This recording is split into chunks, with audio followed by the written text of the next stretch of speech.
worry, it opens. I've tested Is Kayla? Okay. No, Kayla's not here. We're going to start it. And I'm going to set our timer on. Do they stay out there and do anything? No, they leave. I control it all from right here. But that door opens, right? Never. We're stuck in here forever. Congratulations. Us, 4 glasses, and that tequila. This isn't going to last very long. No. So we're going to be done. We'll be everyone will be happy tonight for a few hours, and then we'll all be like, oh shit, we're stuck in a padded box. I don't have a purse to throw up in, guys. Okay, are you ready? Here we go. We're starting the show for real. Okay, let's do. Do you want to welcome us to the show? Because we have no intros or outros or anything. You want to be the welcomer?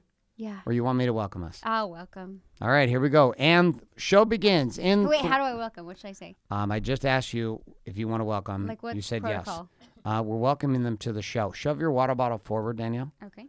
To the edge. There you go. Same thing to the edge. There you go. Okay, cool. All right, are you ready? Sure. Okay, we're going to start on you in 3. This is called Big Money Stylist, the podcast. Okay. The Big Money Stylist podcast. Welcome to the Big Money Stylist You got it. podcast. Stop. Don't we use all your good stuff. Here we go. 3, 2, 1. Hey, everybody. It's Danielle White. Welcome to the Big Money Stylist podcast. This is actually our first podcast. I'm super pumped about it. I got my crew in here. I got Val. You guys maybe know Val or maybe you don't know Val, but you're going to get to know Val. And then we also have Ani here. Again, if you don't know her, you're going to get to know her. These two are my lead trainers in natural beaded row hair extensions, which is an extension method that I created, and we now educate all over on this system and this method. And then we also have Mr. Garrett White, who currently has several podcasts, and there's a J in there. You need to throw the J. Sorry. You left the K out. I'm horribly I know. offended. I'm sorry. J. Let me reintroduce. Hold Thank on. you. One more time. I'll come back to you here. And all right. Last but not least, certainly not least, we have Mr. Garrett. Hold on. Should we get a drum roll? Mr. Garrett J. White. Dun, dun, dun, dun. And I am a significantly larger version of Ryan Seacrest for this show. My entire job is to make sure that you get the message you need every single week here at the Big Money Stylist podcast. And here with these 3 lovely ladies, we call them the 2 Towers of... what do I call you guys? Twin Tower of Terror. Twin Towers of Terrors, or just known as the 3-pack Barbie doll set out of Orange County, California. Our NBR specialist and training team here at Big Money Stylist. My job in this show is to simply keep the show going. So, ladies, are you ready? You ready? Let's let everyone hear your voices. Val, let's let them know what you sound like. Off you go. It's a little mousy voice, but I'm here. All right, and let's come over to Ani. Ani, let them know. I feel like mine's a little less mousy voice, but I'm also here. Okay, and then we're coming back to Danielle. Danielle? You guys know what I sound like, but here I am, and we're excited to be here. Okay, and if you can't tell my voice, well, at this point, you should probably stop listening to this show and permanently check yourself into a clinic and get some medication. So we're going to talk today. Today's show has a very interesting purpose, and that is not to actually teach you anything. The entire purpose of this show today, this inaugural episode and this pilot, is to help you understand why the show even exists in the first place. And so if you're an artist, you're a hairstylist inside of the hair industry or in the beauty industry, and you're listening to this, we are going to paint a picture today for you about the problem that currently exists inside of the hair industry. For artists all over the world who have found themselves bound as slaves inside of a game in which they want to be free. Big Money Stylist is about accomplishing 2 things. Number 1, about making more money, and 2, about working less. And this third gift inside of it is waking back up the artist inside of you. So we've got a lot to cover today, and the big focus for today is to simply get to know the stories of who your hosts are going to be. And so we're going to start with Danielle, and we're going to have a little conversation, Danielle. And again, any of the rest of you can chime in at any time. You're like my interviewer. I am. I'm your interviewer. And then to your right is your tequila supplier. And we call her Val, the tequila solution. And then we also have to your left, we have Ani on your, what do we call you? The silky hammer? No, Velvet. the velvet. God. The velvet hammer. Just think of velvet. Velvet. Okay, velvet. I don't wear velvet. Guys don't wear velvet. At least I'm a guy that doesn't wear velvet. Okay. I like how you do remembering for other people. Like you just told Kayla earlier. Just think of zero, because she needed to remember zero. And you're telling him to remember velvet. You're like, just think of velvet. Just think of velvet. Just remember the fucking word. I'm not even trying really to. what she's There's saying. no word association. I'm like, just remember the goddamn word. Oh, you can't remember velvet? No problem. Here's what I'm going to suggest for you. Just remember velvet. Thank you. I appreciate your deep. That's the kind of I'm a quality direct person. training that you can expect here on this show. So let's dive into our real game here. Danielle, get us started off with, how does this show even exist? Because without Natural Beaded Rose, Big Money Stylist doesn't mean much. Let's start there with how you even came down the path to create the method known as Natural Beaded Rose. Well, okay, so I don't know who's listening and who's not, so I'll kind of just start from the beginning and tell a little bit of my story. I have been doing hair for, I don't know, I don't want to say how long, but like 16 years, so for a bit. And I would say about 6 years ago, I created the extension. I didn't create the extension method then. I finally branded myself DKW Styling, which is my salon here in Orange County, California, in Laguna Beach. And then also DKW Styling is the name of my blog. And then my other brand was Natural Beaded Row Hair Extensions. Natural Beaded Row Hair Extensions was born basically because I have like the shittiest hair ever. Like imagine toddler hair, but then just like lob off the front. Like just really shred off the sides of your hair. Like the worst toddler hair you could think of, and that was me. And I remember from the time I was little, like, I don't know if you guys did this, but I'd be like sitting in the mirror and I'd be like leaning my head way up, and I'm like, oh, look, it's getting so long. It's so The one long. tail Like, piece. yeah, the one tail. Yeah, exactly. I was like, oh, but the side, don't look at the sides. The back is so long. So I just had the worst hair ever, and I remember always wanting great hair. I never even really aspired to be a hairdresser or even go to hair school. I don't know if you guys knew that. Like, I literally was like, well, I went to college and I was like, this is not really, I don't really know what I want to go into. Hair school's only a year long and you can charge X amount of dollars. Like, sign me up. That sounds great. And so as soon as I got into hair school and that kind of thing, that dream of wanting that long, amazing hair came back to me, because that, you know, you're working on people with great hair and some not with great hair, but either way, I wanted to find a solution to my crappy hair. When I was in hair school, I actually went and got my first set of extensions. They were so horrible. They were synthetic hair. I know. Like, I look back at pictures and I'm like, were those the hair extensions that when you came to the restaurant? Yes. And I was so turned on. That's when I knew you loved me, because that's how bad they were. I was like, oh dear Lord, if he can.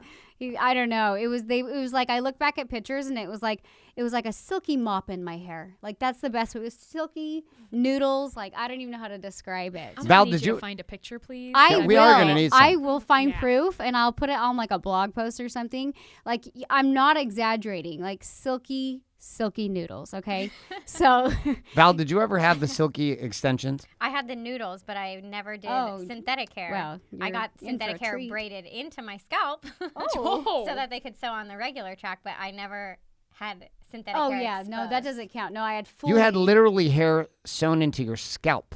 Basically. Well, that's what they do Into when your they do skin. when they do the weave. Yeah, No. they braid your real hair down, but white girl hair, it doesn't braid down Yeah, good. so So they they got have to to do add in synthetic. fake synthetic hair so that it Oh. could hold the braid so they could sew in your new hair. Got And it. you got nice big bubbles in the back. It's real thick and shelfy. Looks Nice. so Super good. So Nice funny. handles People for are like, Rhino.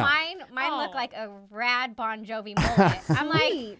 it's still shelfy and I still don't have legs on the side. And I fucking look like Bon Jovi. It's not the look I'm going for. Did Ani? Did you ever have this experience? No, I didn't. You never did the extension thing. No, until NBR. No, I was not putting garbage in my hair. Okay, I like will you just point waited. out. I will point out you did have flaming purple hair when I met you. Uh, Not that that's a bad thing, but no, I've gone from purple, I've done red, I've done pink, and I love my colors, but extensions, I was not willing to go all in until NBR. Well, there you go. for you. We had somebody who held out. It was like waiting for that right relationship. Well done. I Wow. pretty well you came right to the top. So let's continue, Danielle, down your story. Okay, so Here with this, yeah, your hair was shit. You shitty came into hair. I was serving tables. you were serving tables. You came in to check I me had out and show me your hair. I had amazing synthetic locks just flowing in the wind. But you know what I noticed? You know what I will say? The first thing I noticed, despite having like the scariest extensions on the planet, do you know what feeling I noticed right away was like I felt confident. because I had never been able to experience that. Even growing up, like I had shoulder length hair, I always had a bob. Hairdressers I went to told me, honey, you get a bob. Like they just told me that. I'd be like, I want to grow it out. No, you get a bob. So I noticed right away that the feeling I felt confident, I felt sexy. I was like, oh, you thought I looked cute. So I thought you looked amazing. Clearly you needed glasses. No, clearly I was turned on. So that's kind of my story of how I started, and right away I was like, okay, there's got to be a better solution to this. So after I got done with hair school, I was like, well, I want to figure out how to do extensions. Because the girl that I had paid to do mine charged like a ridiculous amount, and I was like, I want to make good money. Sweet, sign me up. And B, you were over $1,000. It was over $1,000. It was like $1,700. Like I was like a right? poor college student, and like I was like, I literally had this is what's even crazy is like how like crazy, you know, girls are so crazy about their hair and they'll literally like spend money they don't have. I was there. I was in college, had no money. I told my parents I needed more money for food, was saving for my hair fund. And I made it happen. So when I had like the worst extensions ever, I was like, do you know how much shit I had to finagle to get this money to pay for this ugly ass weave? Like, do you know how many things at Top Ramen I ate for dinner? No, I had to find so many dates to take me out and feed me. So long story short, like I dove right into extensions to try and figure out a solution to my own hair. And I just kept trying everything, and just kind of fast forward to when I started my brand, I kind of combined like 6 different things that I felt like worked in my hair, down to the placement, down to the beads, down to how they were attached, down to how much hair I could put in my hair, how much weight could it hold. Like I tested the shit out of everything, and any new method that came in, I was like, well, I want to try it, because even if I don't like it, I'm going to learn something and maybe I can apply it to what I'm doing. And that's what I did. And when people ask me, how did you create this? I'm like, oh God, I just wanted something to work in my toddler hair. So that's kind of how I created it. And then I remember Garrett said to me, he's like, you should create a brand. You should start educating. You should start. I was already educating. I was like the girl in the salon where people would be like, oh, what you doing? Can I learn? And I didn't value my time at the time. And I'm like, sure, just come over here and watch. And like, you could just figure out how to do it. And I'd teach them for free because I undervalued what I had actually created. Right. And so then all of a sudden I was like, when I created the brand, there was no more letting people watch or teaching for free. I was like, all right. I was a self-proclaimed educator and was like, I'm doing this, because I knew that I had created a system that worked for my hair, and I have like the crappy hair. So I was like, if it can work on my hair, it can work on so many other women's types of hair. And that's why I'm like, I think I'm so passionate about all educating, but also helping the client, because I know how much of a game changer it was for me and how much confidence it gave me. And so that's kind of what started my journey. And then fast forward, I mean, it's kind of like it's picked up. I mean, we're educating all over. Mm-hmm. We're doing like 3 to 4 classes every month. We've got our conventions. We just did our biggest convention with 170 stylists. This year, our goal is to do 2 conventions with over 300 stylists. Like the word's just picking up. People are wondering, what is Natural Beauty Rose? What's making it different? And when I tell them, when they're like, what's different about it? I'm like, I just went through the ringer for you guys so I could figure out what would work. So that's kind of like my backstory of why I created the method and why I started it. But I don't know if you want me to dig into.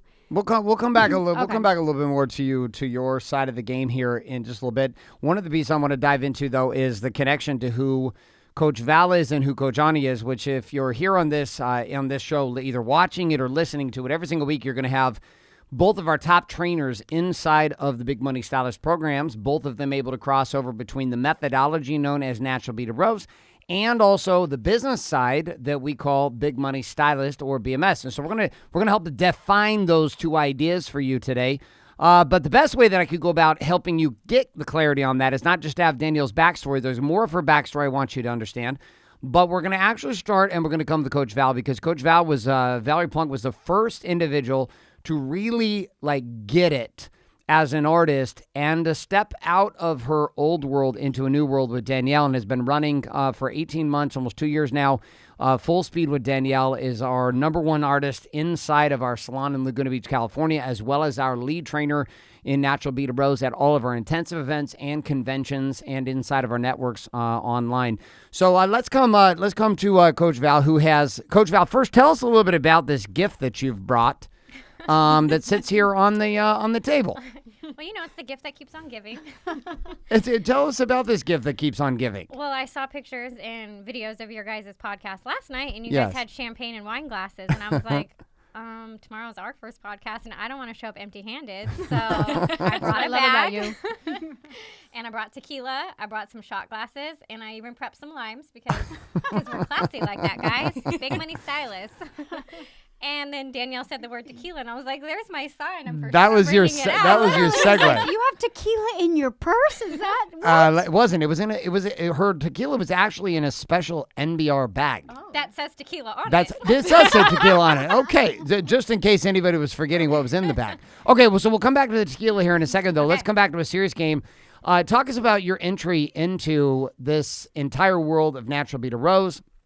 How you, why you got even involved with NBR. And then let's go to the second part. I'm going to start there, and then I'll come back here in a little bit about how you transitioned from where you were at in your salon here in Riverside, California, to now being full-time inside the Laguna Beach DKW styling salon. But let's start first with how, talk about extensions and how you even got into the idea of NBR in the first place. Okay, so I'm like Danielle. I've worn extensions forever, and people are always like, "Are you gonna give your hair a break?" I'm like, "I don't need your negativity in my life, so we can't be friends anymore. I'm never giving my hair a break. I will always have extra hair in my head because I can't produce enough. So shut your fucking mouth, yes, your dick, and respect the fake hair, okay?" So like Danielle, I tried like a bunch of different methods, and I wasn't trying to create one. I just wanted the best in my hair, so I would try a new method, use that one on my clients. Wouldn't like something about it, try something else, blah, blah, blah. I was following a cute little blogger on Instagram, and she had posted that her sister-in-law just did the best extensions ever, and I had been following her for a while, and I knew she was an extension wearer, and she had said they were natural beaded rose, and we were like Instagram friends, not real life friends. Right. So I like messaged her, and I'm like, "Oh my God, your hair looks so good. Like, what is this?" And she was like, "Oh my God, my sister-in-law did it. You should come to me to my next appointment and like check it out. You'll love it." And I'm like, "For sure." So I got so excited and thought I was going to get to go see that, which isn't too weird. I feel like in like looking at it now, it's a little weird, but like back in the day, a lot of people, that's what, like one person would go to a class and you would just like share information. I know I did that. I would take a class and then I'd show my friends at the salon. Well, she called me back like not even a day later and was like, "Yeah, you cannot come with me to the hair appointment." And I'm like, "What?" I'm already excited. And she was saying like, "No, it's like super, like you have to go learn from the girl. Her name's Danielle, blah, blah, blah." And I'm like, "Well, that's weird." And so then I hadn't even been following Danielle. So I like looked Danielle up and I started following her. And then I'm like, is she a fashion blogger? Is she a hairstylist? Like I didn't know what it was, but I was so intrigued because I wasn't allowed to be in the inner circle. And not even 3 weeks after starting to follow Danielle, she posted that she was hiring and she had this beautiful like white salon. White's my favorite color. And I was like, I could see me being there. That was only 3 weeks. 3 weeks. You had barely been introduced to this. Yeah. 3 weeks later, you are 3 now weeks. applying. Sell. I mean, Danielle, I think you had put this. You had put like an ad You like know on what? Instagram or something, I'm a right? firm believer in timing, and I had tried to hire assistants, and people like there was even 2 girls that are pretty big on social media now that were going to come work for me, and then at the last minute they caved. And I'm such a firm believer in timing. Like even though you hadn't been following for that long, like I instantly connected with you. You know what I mean? So okay, yeah. so you see this opportunity to come work, but at this point you're in Riverside, and what is the name of the salon that you're at?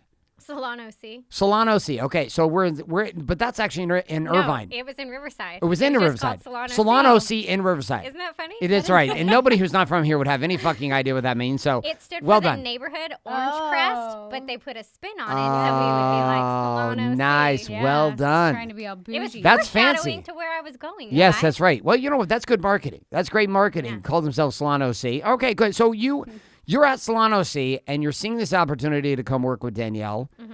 And continue the story here, because this is a crucial story to see. I mean, because this led to you being the number 1 artist inside the game with Danielle, and also one of our lead trainers in NBR. So continue with this game. 3 weeks. It just happened really fast. I saw it on Instagram. I was getting ready for work on a Saturday. Sucks. And I went downstairs and I asked Ryan, and I was like, "How far?" We were living in Irvine at the time, and I said, "How far is like Laguna from here? Like, is that a commute?" And he was like, "No, it's like 25, 30 minutes." Like, why? And I was like, I know. He's like, "Shut up about your stupid commute. I drive 2 hours every day." So I was like, this girl I just started following, she does like the bombest extensions. And she just said she is hiring, and I think I'm going to apply. And he was like, okay. And then I was like, no, like I saw me working in her white salon. So you know what that means. Like, because I'm like Danielle, where I get like these little weird visions or gut feelings that you just can't shake. Yes. And then he like looked at me crazy, and he was like, all right. So then I commented on Instagram and said, I'm sending in my resume tonight. And she commented back and was like, can't wait. Oh, that's and nice I of was you. like, oh, fuck, now I have to be true to my word. And I worked literally until like 11:20 that night on a Saturday at night. And I was like doing my resume, which I've never fucking done a resume before. Don't worry. And I don't think Danielle probably I even didn't read read it. it. Probably not. But I sent it, and I was just like so paranoid that I wouldn't be like true to my word. Like I had to get it in before midnight. But had she not, like it's just weird. Like 3 weeks after following her, then she posted that I got the vision of me and her in the white salon, and she commented back, which like held me so accountable. Like Which no I never matter- comment back, so that's No. weird in I itself. know. Never. It was And- meant Like to probably be. 5 times total. Ever. And because she had commented back, I'm like, I have to get it in. And I remember sending it at 11:58, and I was like, I did it! I stayed true to my word. And then like the phone call happened, came out and met her. We vibed instantly, and you know. I never- made her come on my YouTube show in the beginning because I just assume every girl like to talk about their clothes and that shit. And now I laugh about it, and that's when I'm like, Val, you were a trooper. You like got on my channel, talked about what you were wearing. Like Yes. And this was completely not that was not part of her in cup her of tea. character. No. Yeah. Okay, cool. So I'm gonna come back to the rest of your story here in a second, and we're gonna come back to Danielle's story. We're actually gonna switch over to our third individual here on the panel, which is our Puerto Ricanian. Yep. Okay. And were you born in the United States? Or you were born in Puerto Rico? I was born in Puerto Rico in Bayamon. Really? Mm-hmm. How old were you when you came here? I was 2 when I moved to Texas. 2 to Texas, and we'll learn more about her passion for reading and how Mama Rivera actually encouraged the reading game, and is what's led to her having the largest library collection of anyone on the team here at BMS. But we're going to come to the same question. Ani, I'm going to come to you about this whole idea of extension. You mentioned here earlier in the show that you didn't actually, like, extensions weren't a need for you. You weren't looking for them. But you did end up sitting in the salon here in Laguna here about 2 years ago during the very first time that Danielle was doing some MBR courses. But talk about a little bit about your connection to this and how, like, you even ended up in... How did NBR even happen for you? Because you weren't like Danielle and Val looking for a solution to baby fine hair that was super thin and like leaning your head way back and pretending like it's long down to your ass. Like you were searching for something different. Share a little bit in that space, because you are one of our lead business trainers inside of BMS and also one of our support trainers inside of NBR with Coach Val. So what are your thoughts here? So with me, I was actually already working inside a studio suite, and I was doing extensions. I did all sorts of kinds, the keratin bonded, the beaded. I was at tape-in at that point, and I actually had a client come in, and I put the beaded extensions in her hair. And she's a stay-at-home mom, super active, 3 young girls, and she came back in one day, and she's like, "Girl, these are so much work." I'm like, "Yeah, I'm sorry, and I know, but they're so pretty for the most part." And she's like, "Yeah, but every time I touch it, like a piece of hair falls out." She's like, "I don't know if I can keep doing this." And I'm like, no, you got this. Don't you worry. So she kept him in for a little bit, and then one appointment, she came back to me, or no, she texted me before her appointment one day and said, "Hey, have you ever heard of this woman, Danielle White?" And I'm like, no, I wasn't big into Instagram at that point. I'm like, it's cute, whatever, but I just didn't really do it much. And she's like, "You got to look into her and her extension line, natural beaded rose." I'm like, okay, I'll do it. So this makes me sound like a total dick. So I went online and looked you up. And at first I'm like, this is a scam for sure. I'm like, those pictures are Photoshop. That's bullshit. I'm like, I don't believe any of this. Like, whatever. So I kept looking, and she's like, no, like I've really looked into it. You got to keep doing it. Like, I think it'd be great. I'll be your guinea pig. I'm like, I don't know. I still think it's a scam, but I'm like, fuck it. Yeah, okay, I'll try it.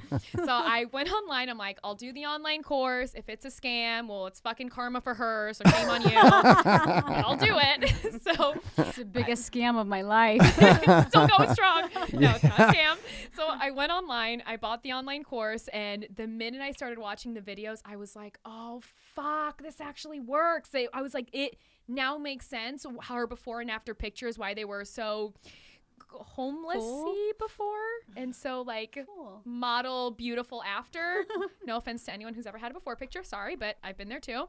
And so after that, I kind of just got sucked in and became a little bit obsessed, and I did use that client as a model, and I'm so sorry for her first million-hour appointment, but you know, you got to learn somewhere, I guess. And then from there, you came out and you said you were going to be doing a certified list. And the minute I heard that, I'm like, okay, well, if there's a certified list, I'm going to be on that fucking list because I want to be on that list. So I actually came out to California March of 2016 and did the very first like in-person salon group class. That was March of 16. That was the one when I came in and sat down and talked with you guys. Yep. That was the first time that you brought me in, right? That was before Big Money Stylist. That was way before BMS, right? No. You did the very first BMS. The pre-training for BMS began April. So you Oh, shit. It was right after. Yep. I paid to come out in March. You came. You're like, we're doing BMS. I'm like, what? Okay, I'm in. So what, did you do the first BMS? Fuck yeah. Oh, wow. I had no idea what it was about, but at that point, I was all in, and I was like, I don't care. I'm already obsessed with it. I'm doing it. I'm going for it. And that was at this point, Val. This was when you were actually Ani's coach. Yeah. So you were Ani's coach inside of this. So like we're throwing you under the bus like immediately because you left Salon OC when? January of 16. So like 3 months later, Ani's rolling into the salon. You're training on MBR. You barely learned about MBR like 4 months before that. Yep. But you're being immersed completely. Danielle's throwing you on YouTube. I'm throwing you into training saying you're a coach. Yeah. I'm teaching you how to sell. Wait, January is when Danielle was like when Danielle was in Europe, I think, and you'd come over to the house and I was talking about how I was teaching you how to sell. Yep. Like we were teaching you through texting and how to sell. Like you've never done on your counters. Yeah. Oh yeah. That was back before the new house when Danielle like would completely murder me if we wrote on the counters in the new house. Okay, cool. So we're starting to see the connection here between all of this. I'm going to spin back to Danielle. Danielle, talk about why BMS exists, right? So MBR was a methodology that allowed for an artist to find a unique niche. But I want you to speak to why finding a niche inside of MBR, and then we're going to come back and we're going to have a group conversation about why BMS exists. MBR existed first, but there was another problem that opened up for artists and for stylists. And if you're listening to this or watching this, you're going to know that this could be the case for you too, that you may have faced either one or both of these problems inside of your career, or maybe you're facing them right now. And if you are, we'd invite you to join us here at BMS by going to bigmoneystylist.com and learning more about what this organization, what this movement, what this tribe is all about. But first, let's come back to MBR as a methodology. Why do you feel, because individuals who join us here, our whole mission is to get them to go MBR exclusive only, like to only do MBR in their salons. Everything else is gone over a year to 2 years. They're just doing MBR. Why is the idea of a niche, and why MBR as the solution? Well, when I first started educating, it was like I was putting my whole heart and soul into things, and I would teach people, and I had found this solution where I had built my entire book of business to NBR and was having great results, and I was in a place in my life where I was helping provide for my family. I have 2 young kids, and I just was like so pumped, and I'm like, I got to share this with people. Like that was my first intuition, was like, so many other women could benefit from this, or hairstylists in general could benefit from this. This is something I need to start educating on. And I started to educate on it, and I found out like there's being good at hair, and then there's being good at educating. Mm-hmm. And I was like, well, shit, like why aren't they getting it? And I realized I didn't give myself enough credit for like the mind conversion and the selling and the business aspect of how to get my whole business to be NBR. And it was kind of a matter of, I was in a situation where I had to produce, I had to provide, and I had to kind of look at my numbers financially, and I had to like make it work. And so BMS kind of started because when I was first educating, I was just teaching the technique, and I'm like, okay, here you go, have fun. And I felt like my success rate wasn't great. Like people weren't as passionate about it as I was.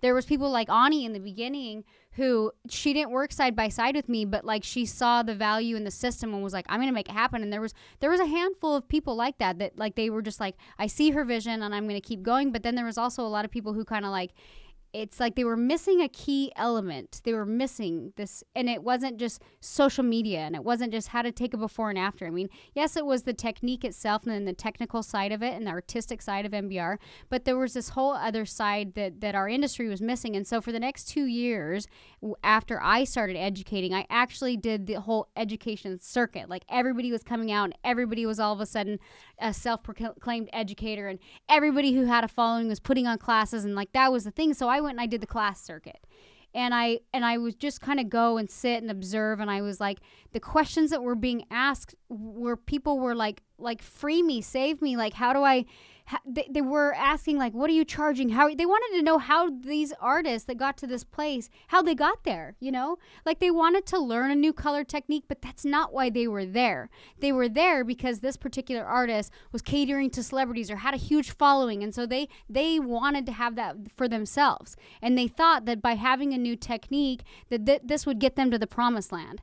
And I looked at that and I'm like, oh my God, and it just like hit me like a ton of bricks, and I'm like, I'd go home after these classes and I would talk to Garrett and I'd be like, they have to shift their perspective on things. They have to look at it differently. They have to, like, there was just so much they were missing, and my mind was going a million miles an hour and I didn't even know how to start. But I knew that Garrett could help me with this. He could bring a different element to and Natural Beauty Rose, and he had kind of helped me with my business stuff. We'd created a lot of things like a funnel, which is like not just social media and email lists. There were so many other variables that he kind of helped me with. And then I guess I didn't give myself enough credit for the mind shift that I had kind of done, and how I was good at converting clients, I guess, to kind of experience NBR and the prices I charge and things like that. So we kind of created the program Big Money Stylist because we were missing an element that was not taught in hair schools. You go to hair school and you get they don't touch base on business at all. They really don't. At all. Like, and now when you go to a hair class, I would see this need for so many stylists like wanting to know these questions but not even knowing what to ask. And so the artist or the performer, I guess it's a performer, the artist the performer would just be like, oh, we'll get this camera and just post lots of pictures on social media and like just put yourself out there and it's gonna happen. And there's so much more to it than that. And it's so, I don't know, I just saw this need in our industry that they needed the business behind the chair. They didn't just need the skill sets behind the chair, but they needed the business behind the chair. And they needed to kind of discover their value and their worth. And not only that, but with MBR, it was like here was your niche, here was your system, here's your system, and now we're going to teach you how to business and the market and all that kind of stuff. So that's kind of like summing it up how it kind of came to be. And Garrett actually jumped in and partnered up with me. He has his own business called Wake Up Warrior and Warrior Wealth and a few other businesses. And I was like, you need to help me do this. Like, I could hire a business coach, but like I've seen what you have done with your own personal business, and like you need to do this with me.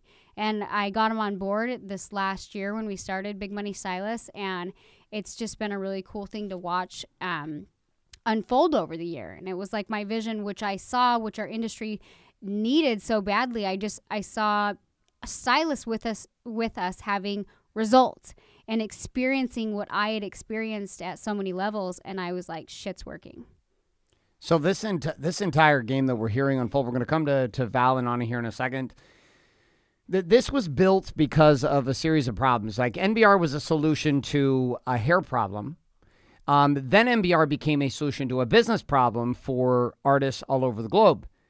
We have artists in Norway and Canada and the U.S., so I guess 3 countries right now. And inside of that place, like, that MBR solution became a way to set the artist free.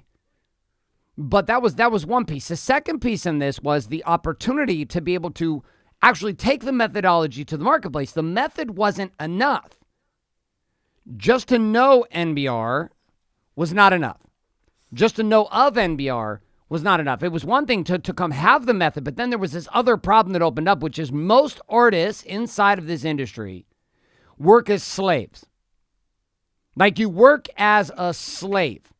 You go to school, you get licensed, you get certified, you then become trained by everyone around you to become a slave. You go to training thinking that more certification is going to set you free, only to become more in bondage. You work more on the weekends and you continue to work Saturdays and Sundays and be gone from your family and your life, thinking that if I just eventually work hard enough, that somehow at the end of this day, this will all make sense. And then you end up the fatigued, slave-driven artist who's no longer an artist anymore. You have literally become the McDonald's hamburger flipper. You do hair, but you're the McDonald's hamburger flipper. Now, in the beginning, the guy flipping burgers at McDonald's, he's having a blast. He's like, fuck, this is great. I got a job. I'm working flipping burgers. I've got a little art to this. Over time, it becomes nothing more than being a cog in a machine. And this is where I want to take our conversation now. And Val, I'm going to come to you first inside of this, which is this idea of what you were seeing happen, not just for yourself, but what you've seen happen for artists coming into the BMS systems with us and learning the methodology of natural beat of rose, but also coming into the systems of big money stylists. Talk about how NBR and how being part of this game and the conversation we're going to have every week here on this show, why it takes somebody from slavery to actual opportunity. But I'd like to hear it through what it's actually done for you. Jeez, where do I start? Because this was not something you came in and we baptized you in NBR. Yeah. And we converted you deeply and we said, this is how we're going to do it. And off we go. But talk about the distinction, like this slavery idea of what you see happen, what you saw happening to yourself as an artist and the fatigue levels and the direction you were heading and why it's so different now. Yeah, I always say, I never knew I was in like a bad place because I was fine and I didn't know any different. And honestly, when I came to the salon, I was thinking, hell yeah, bomb extensions, which means bomb hair for Val, and a cute white salon, and to the beach, like dream life. Not even thinking that there would be like endless opportunities beyond that. Mm-hmm. Then after working with Danielle and kind of like seeing the magic that is NBR, but her magic of like marketing and being a businesswoman that she's not even like aware of what she's doing. I just was like watching her all the time, just like, what the, she's doing something magical that's not like being taught, you know. And same thing with her. I was going to all the classes. I was going to all the celebrity stylist classes, but no one was sharing how they got to that level. Mm-hmm. But I didn't know that that's what I was searching for. I was just like, oh, okay, once I know how to balayage like this, then all the fucking big money's going to come, obviously, you know? So, and then you started teaching and coming in and doing like the marketing side. And then I was seeing like how this is like not a foolproof plan because you have to do the work for it, but like the marriage of NBR and this business side that I had never been taught anything like it. When you put them together, like success is like guaranteed if you do the work. And it just like blew my mind. And it created a different life for me. And then when other people started coming in, I'm like, I want everyone to know this. Like, they don't teach you this. And I've been doing this for, I don't know, 12, 13 years, like a long time too. And it was like so foreign to me. I'm so jealous of like the newbies out there who are like straight out of school and like learning this. I'm like, oh, I had to suffer so long. But like now, it was never once a thought to me that I didn't have to work Saturdays. And then Danielle's just like, no, you just don't work Saturdays. You value your time. You market like this. You know, like you can be good at hair. And I felt like I was decent at hair and was up on all the techniques, but like I wasn't marketing, so no one knew that, you know? Right. So just it's just an amazing, amazing course, and it gives you endless opportunity. And so that's why I'm so passionate about it, because it's given me a different life. And I've seen the people who've come into the classes and done the work, the difference that their life has had for them as well. You know what I like that you just said is like how you're like, I was good. I knew how all the latest techniques and I was good with where I was at. It's so interesting because like you don't realize like things are bad, and not to say they're bad, but then when you get to a whole nother level of success in your life with just like personal and business and like all around, you look back at that life that you thought that was just okay and you're like, I'm never going back there. Right. And that's what's so cool is like you might be in a situation where you're like, well, I don't need this.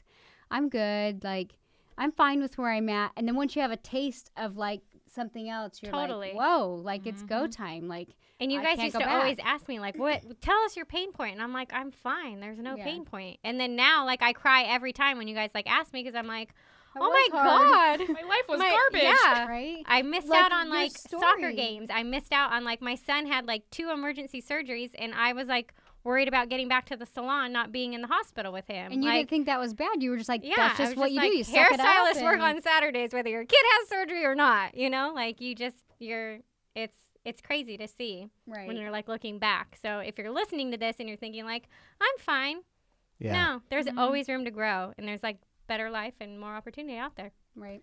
Well, and there's a direction that goes in conversation with this, which is a little interesting, which is there's just a standard. There's people who are struggling to even meet the bullshit standard.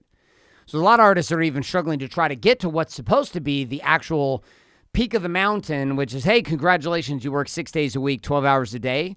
You take men's cuts, kids' cuts. You continue to do every methodology under the sun. You go to classes. You're completely exhausted. You eat when you kind of maybe want to, never. You just lick like a Diet Coke and eat a tomato all day long. You actually like are damaging your body. Your marriage is falling apart because by the time you get home, you're sitting on your phone exhausted. You're not filing. Your relationship is suffering from this. You're missing your children. All these things I'm watching happen to artists, but for some reason, Danielle refused to do this. She was like, I refuse to play this game.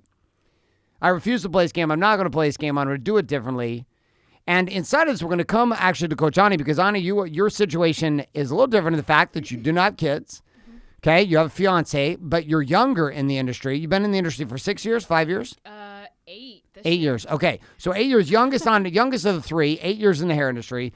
But you talk about, I mean, you see this every single day, this slavery game that goes on for artists who are stuck in this old way of thinking, who are breaking out of that old way of thinking into this new way of operating with a niche, not servicing everyone, only servicing those that they feel like they must and they feel called to serve, particularly using in here the NBR method. But discuss what you see from the trainer's perspective and also what you've experienced as an artist yourself. So definitely training-wise, I think what we teach, I always tell everybody, it is crazy. It's a little bit insane. It's definitely not normal what we do. But there's a reason it's not normal because the only thing we're taught is you're supposed to like sit in the chair, you wait for people to come in, and you take any and every client that comes in, even if it's a kid's cut that takes you 45 minutes because they're wailing for 45 minutes and you're charging $15. Sweet, such a good use of time. So with that, it just... The students there, I feel like all the artists that we work with now, they're learning that that isn't the way it's done. I feel like just introducing something completely new, and it's terrifying at first. It's different. We're literally asking them to turn down money, which is how it's viewed at first, until you realize that's not what it is. You're just utilizing your time and your skills to the best way possible. Because before, you're just going to sit there and you're going to wait for money to hopefully maybe sort of walk in, and that doesn't fucking work. It never works. So you watch this game go on with our clients inside of BMS. We watch this happen with artists that come in every single week. They come in every single month for our different events at the Big Money Stylist Intensive as well as BMS Convention. What do you think has been like the biggest challenge that you've seen in artists who are stuck in old way and are wanting to change but really struggle? And this could be inside or outside of what we do here at BMS. I think definitely the hardest thing with wanting to change is that there comes a point where, and I feel like I just recently realized that looking back at what my life was, because I took the very first BMS class that ever came, which was May of 2016, and I became a trainer for BMS August of 2017. So there wasn't a very big gap in there for me, but for me, the minute I took that first course, I'm like, this is fucking it. Like, I don't know what it is. Like, I will be there because I just knew I had to be here. So I think the hardest part is either knowing that you don't like where you're at and you see a vision of where you want to go, but you know that in order to get there, it's going to be some hard steps. You're going to have to let people go. You're going to have to make hard business decisions that in your head, you're telling yourself it's the worst idea you've ever had because you think every time you let a client go, you're like, I'm going to be poor. Not gonna be able to pay my mortgage. Not gonna have any food for my kids. We're gonna be looking through garbage cans. This is it. Life is over. But it's getting past that point and those hard steps, realizing, okay, because I did it myself. I let clients go all the time. I stopped doing services left and right because it was Garrett and Danielle said jump. I said, how high? Okay, I'm gonna do it. Not to say I didn't want to throw up half the time. I'm like, well, I'm losing my damn mind, but I don't fucking know. I'm just gonna do it and have a little bit of faith in the process, which is what you need at first. And when I started, there was faith in myself and in Garrett and Danielle because there was no one before me that had ever done this. We were literally like my class, we were the first. So we kind of paved the way. And now we have over 100 some students. I mean, we just had a convention, like Danielle said, of 170, and these people are making huge strides. But the scariest thing is knowing that there has to be a change, but you're too scared to even take that first step because you're so worried about failure and the what if. And the thing is, you don't even realize you're already failing. Right. Your life already fucking sucks. You're not happy. You hate your job. You go home. You're pissed at your husband, your kids, your wife. Your life already sucks. So just take some step to make it better, no matter what that is. I think the scariest part in the beginning is like the first few leaps or the first few steps. And it's not like for me, it wasn't like I just took one leap. Like we moved like every 2 years for the last like 7 years to different states and things like that, where I completely had to rebuild my clientele. Mm-hmm. And it was like, at some point, a voice came to me and was like, jump. And I was like, how high? And it became this new thing of like, I'm stagnant. I don't like being stagnant. I don't like this. I don't like this feeling. And so it's less scary. Like, I know I need to jump, but I jump out of it excitement. Like, I know I want to educate more, and I know that this is going to go. I know this is going to go huge, and I'm not scared. I'm excited. There's still this pit in my stomach where it's nerve-wracking, but I think it's the first few strides are the scariest. And you can't say like in life, like, oh, I made one big leap. I let go of men's cuts. I made one big leap. I decided to just do this or that. Like, for me personally, I made like 17 different crucial decisions that I didn't realize were that big of a deal until I look back and I'm like, holy shit, I jumped through some hoops. So like, it's go time, and it gets less scary as you continue to do it. Well, there you go. That's how we do it. That's how you do it. The queen has spoken. She brought it in. The queen of MBR and also the fuel behind this entire BMS system. We're gonna kind of take the show here to wrap up here in our final 10 minutes. We're gonna talk about really kind of the purpose and the objective of this particular podcast every single week, which is to serve you. It's to guide you as an artist, man or woman, regardless of how long you've been in the industry, inside the hair industry, the beauty industry, inside the salon game of putting your hands on another person's head and dealing with, what was a fairly intimate experience in exchange, which is the exchange of energy and your skill set and art as a hairstylist for money. And those two topics go hand to hand, this idea of being an artist, but also this idea of being a businessman or a businesswoman.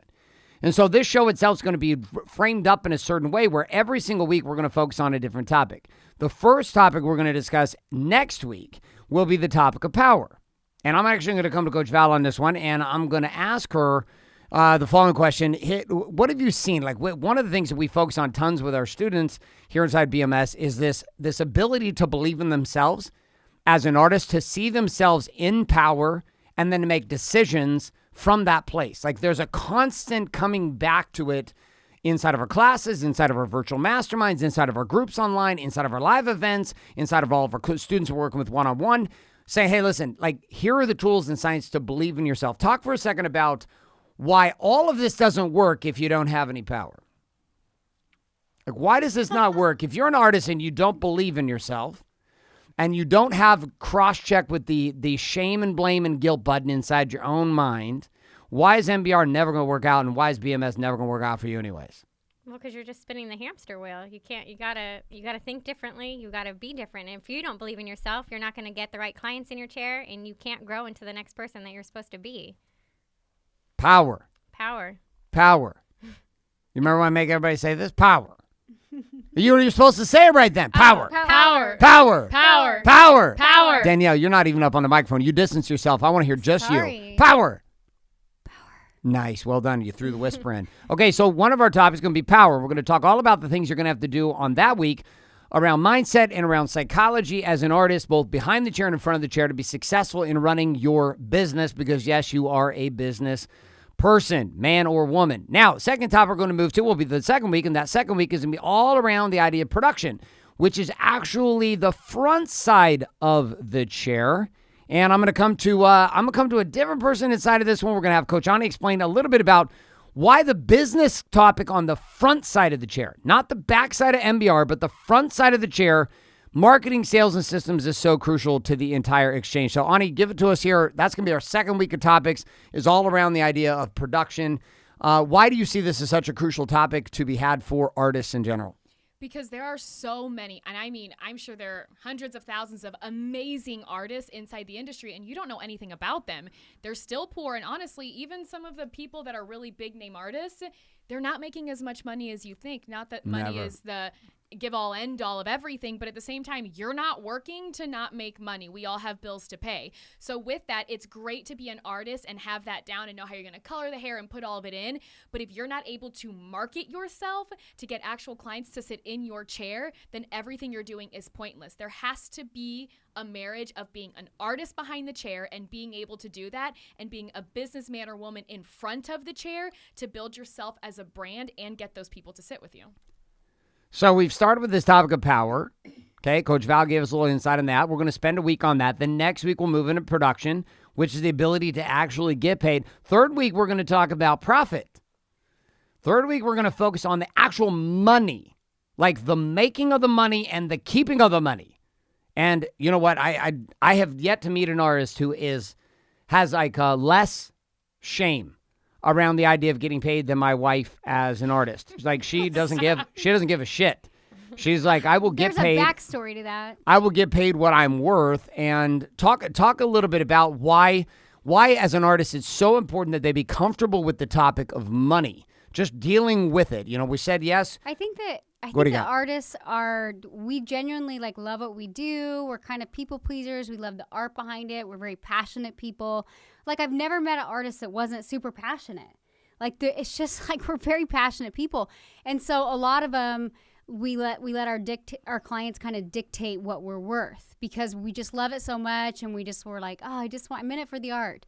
But I'll tell you from firsthand experience, when that art and that passion, you as an artist begin to suffer, it's not fun anymore. And it just you lose the passion, you lose the drive, you don't even know why you're doing hair anymore. At that point, you're like a minimum wage, like 9 to 5er. And like, what is the point of that? I'll tell you right now, like, I didn't go to college because I didn't know what I wanted to go into. And when I first started hair school, I always thought of it as a hobby because in my mind, dummies went to hair school. And that's how I perceived it so sadly, like dummies go to hair school. But shame on me for thinking that, for feeling that. And because I went into it with that mindset, I just kind of charged whatever the going rate was. Mm-hmm. And I always loved it. And I was like, oh, it's like a side hobby and like it's fun. But shame on me for really not expecting more out of myself. And it wasn't until I was faced with the reality, like I stated earlier, where I had to I was in this place where I'm like, I need to help provide if I'm going to stay married or not married. Garrett and I were not doing great at that point. And I thought, I have 2 kids. I may have to provide. And I don't want to be at the surrender of somebody else's success. I want to be successful for myself. Like, I don't want to just live a 9 to 5 life. And so I was like, well, should I go back to college? I remember like contemplating. I was like, should I go back to college? And I was like, no. Like, both my parents are entrepreneurs. And I was like, no, there's got to be something. And Garrett actually introduced like the whole concept of a brand, and my mind kind of shifted because I was in this place where I had to produce. And I started to look at myself as something other than just a hobbyist and something other than just a hairstylist. And like shit got real. Like mm-hmm. There's no nice way to put it. Like, and as I started to kind of produce more, I literally was like, fuck you guys for thinking that hairstylists were dummies. Because I saw my paycheck coming in and I was like, I am making more money than a lot of my friends that have their college degrees are making. But it took a shift in my perspective of seeing myself. And when I chose to look at things differently and value my time differently, I realized that not only are hairstylists smart and passionate people, but there's just a piece of the puzzle that they're missing. And I think that I figured out a little bit of that piece, that missing piece. So now I feel like I need to share it and kind of pay it forward because I think as an artist, like we undervalue how good we are at the art. You know what I mean? And like how good we make people feel. And we really need to kind of, I don't know, I think in our industry, perspective just needs to be changed. So we've got these 3 topics. We have week number 1, power. We have week number 2, production, which is all the marketing, sales, and systems. Under power, it's perspective and purpose, and ultimately the ability to connect with a true belief in yourself as a businessman or woman. Again, then we go into the 3rd week, which is all about profit, which is we're going to talk about money. And we're going to talk about the money mindset and money psychology and being okay with closing and being okay with collecting money and running credit cards and getting tips and getting paid what you're worth. And then we're going to finalize our month every single month in our fourth week with this idea of protection, which is ultimately building in the systems and the processes required to actually support the first three from happening. You can have great psychology and power and have no production, have no profit, and have no ultimate protection. Okay, and then nothing will happen. You can have ultimate power, you can be producing, but still have a problem with money and not get paid. And then again, not have any protection to actually support all that. You can have great power. You can have great production. You can have great profitability. But if you don't protect it, which is the ability to build processes, systems, and ultimate automation, delegation, and deletion of the way that you operate as a business person, if you can't do that fourth piece, then all the first three will fall apart because of stress and chaos. And so we're going to be working on all four of these. We're going to work on power, we're going to work on production, we're going to work on profit, and we're going to work on protection. We're going to be doing that week in and week out as a different topic. We're going to take on some of you guys in your case studies. We're going to share your questions. We're going to bring in audios and questions that come in from you as the listeners and the viewers. We're also going to bring this back with an entire group and bring in some case studies. And we're going to talk about some of our successful artists who are inside of BMS. And we're going to do every single week the same thing we're going to do every week, which is we're going to offer you an opportunity to join us. And I'm going to do that right now by heading over to bigmoneystylist.com and actually participating inside of a documentary that will explain to you the ins and outs of how and why artists just like you all over the world are choosing a different way, choosing to leave the bondage behind the chair, linked and slaved up 6 days a week, to actually making more money and working less, working 3 days a week and getting paid celebrity stylist pay without having to live in LA, and how you can do the same. Now we're going to go to final comments here because we have a few minutes and we're wrapped up for today. Final thoughts here on this, because it's a commitment. This is a commitment. This was my idea to put together this podcast and to bring you three beautiful women into this show every single week. We do virtual training on Wednesdays too, so it's not like we have a short day. I mean, it's definitely not cool inside this podcast studio. It's hot as shit. I know. I was like, woo. Fucking sweat coming off of us in here. We're gonna have to fix that shit. Wait till the tequila hits. Wait till the tequila hits. So let's go final thoughts here on what they can expect from you guys. Some weeks we'll have all of us here. Some weeks will be one or two or three of us, and then some weeks maybe one or two. But nonetheless, every single week, a version of us, which all of us or some of us will be here on the show, training on this. Let's start with you, Coach Ani. What can they expect from you here on this podcast? Knowing it's something for free and we're giving it out to the marketplace, what can they expect from you as a trainer and as a host here on the show? Silky hammer. I'm the velvet. Oh shit! Did you just screw that up? Just remember, You're just like remember giving me velvet, shit. Danielle. God. But I think the biggest thing is I myself, it seems, it might be easy for her or whatever. She's a trainer. She lives in Laguna. I didn't start off here. I started off in St. Louis, Missouri as a student of who fucking knew what I was doing, actually, because I was like, I don't know what we're doing. But I feel we just all come from such different places, and I just kind of threw myself into the deep water, and it was sink or swim, and that's what I did. So it's just stories and experience, and a lot that worked great and a lot that didn't work so great at the time. So that's just what we're here to share. All right. Well, we got two more to give us a little insight here. We're going to actually end up with Coach Val, because Coach Val has a gift for all of us as we celebrate and cheers in the new year of this new show. But let's start with Danielle. Danielle, what can they expect from you?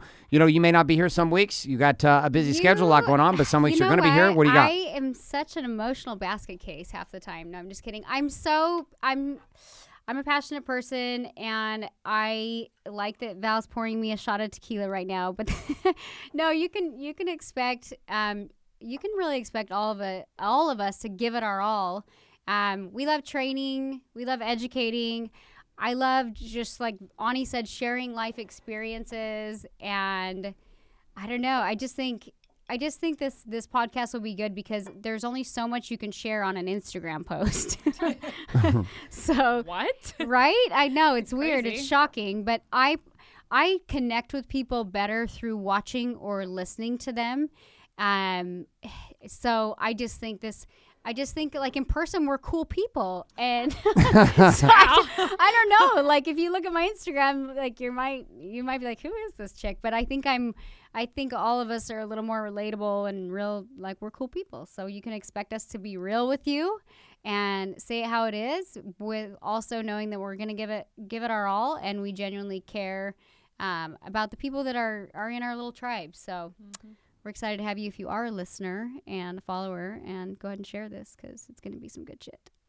All right. So we got our thoughts from Danielle. We've got our thoughts here from Coach Ani, but we're going to come interestingly with our final thoughts to Coach Val, who has brought us into a cheering moment. Last night, we did the first episode of Date Your Wife, which was a podcast that Danielle and I are putting on for couples. And today, we're actually launching the inaugural version of the Big Money Stylist. And for some reason, my lime was actually left in my glass. So while everybody's taking their amazing shot, I don't even need a lime. I literally just drink my lime. I just drink it straight down. I swallow that fucking lime all the way down. All right. So Val, listen, give us like some kind of cheers here. I mean, we got this on video. If you're listening to this on audio, you can watch this on video. I feel like you should be boomeranging this shit or something. Is that how it works? If you want to see what we look like and you can just hear our voices, I'm going to be posting this on my blog. So go to dkwstyling.com and you can actually see what we look like. There'll be a lot of locations. That will be one of the locations. There will be many. We will make sure that you get it. I'm just giving my blog a plug. Just make sure that you are subscribed. Okay, so here we go. We're coming in here. Are we doing the boomerang first? I think we have to make the clanging to just let everybody hear that there's actual glasses. It's an aggressive cheers. Yeah, it's an aggressive cheers. My arm's like blocking the entire cheering moment over here on camera. Okay, we're coming back around. So we're going to turn the time over to Coach Val here to bring us home here with a cheers heading into 2018 and this new podcast called Big Money Stylist. If you would have told me 2 years ago that this would be my life, little Val from Riverside on a podcast doing tequila shots with her bosses, I would have been like, who the hell are you? But we're here. We're here to help you grow.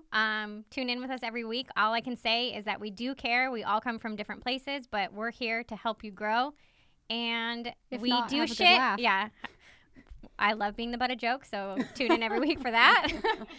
Just cheers to 2018 and tequila. Woo! Tequila. And being a big money stylist. Yeah. All right, clang it up.